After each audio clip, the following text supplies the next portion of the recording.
All right. Oh man, we've been talking for a long time. How can we finally run Python code? I want to start coding, right? Let's download this translation service, right? Well, I'm sorry. Actually, this is something we're going to do later on in the course. And I know what you're thinking. WTF, Andre? But what is this? Kindergarten? I mean, come on. I came here to learn Python. Start teaching me Python. And I know. And don't worry, in this course, we're going to get you to have a professional setup with Python so that when you go into the workforce, you are doing what you're supposed to be doing. We're going to learn how to have all of these set up. First, we're going to have our terminal or command line where we can run Python from right in what we call a REPL. And then we're also going to use code editors like Sublime Text and Visual Studio Code. We're also going to use IDEs, or integrated developer environments, like PyCharm and Spyder. And we're also going to use Jupyter notebooks. And I'm going to show you how to set up all of these on your computer, what the pros and cons of using each are, and how some of them might be used for machine learning, while others might be used for writing quick scripts. And I know this is a lot, but it's good to have these skills depending on what type of job you want. And if you're a professional Python developer, well, you should be using most of these. But there's a problem if I start introducing this in the course right away. You see, these tools, you have to install differently based on what computer you have.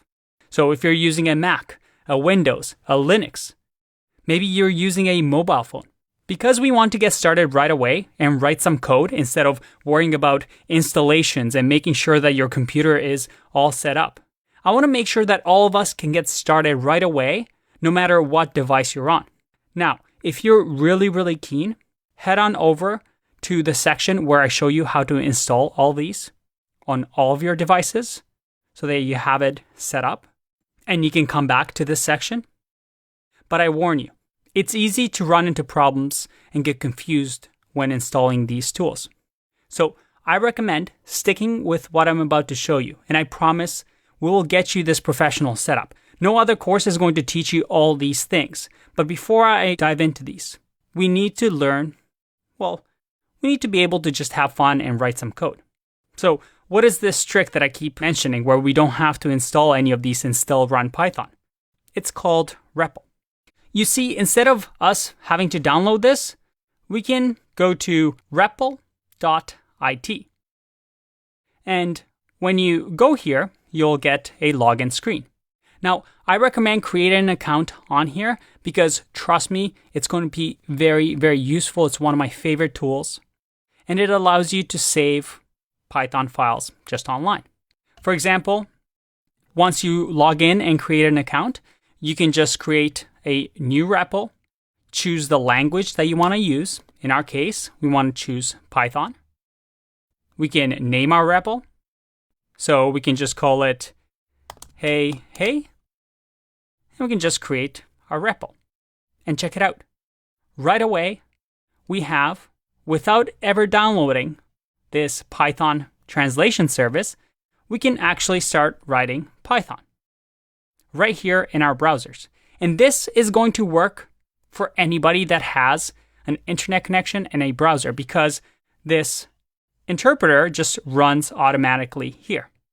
And the beauty with REPL is that, you can save these files, you can have different folders. So as we work through the course, you can actually have a folder for all your Python work and just have a really nice organized file structure that you can access anywhere you have internet connection. Now, if you don't want to sign up for repl.it, it's completely free. You can also use this open source glot.io, which again, you go to Python and you're able to run Python online. So take your time, sign up for repl.it, and let's get started with our first Python program. I'm finally getting there. In the next video, we're going to write our first piece of code. No more waiting. It's coding time. So I'll see you in the next video.